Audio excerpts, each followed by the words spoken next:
নমস্কার। আমরা এটা ঘটনা আজকে সারাক্ষণ ধরে যে কথাটা শুনছি সেটা যেন আমরা কাজে পরিণত করতে পারি। নেতিবাচক কথাবার্তায় ভরে যাচ্ছে গোটা কান গোটা পৃথিবী। আমরা তার থেকে বেরিয়ে এসে অবশ্যই শুধু ইতিবাচক কাজই করব। গাছ লাগানোর সাথে সাথে গাছগুলোকে রক্ষা করতে হবে। আর দুর্গাপুরে শুধু দুর্গাপুরের কথাই বলি, যেমন আলো আছে তেমনি অন্ধকার দিকও আছে। অন্ধকারটাতে আলো জ্বেলে দূর করতে হবে।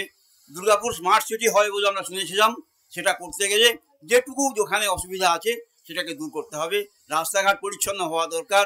যেখানে যেখানে মানুষ বসবাস করে সেই জায়গাগুলোকে গাছের মধ্য দিয়ে ফুলের মধ্য দিয়ে আরও সুন্দর করে গড়ে তুলতে হবে। এবং যা কিছু ঘটনা ঘটছে তার সাথে সাহিত্য সংস্কৃতি যুক্ত হোক।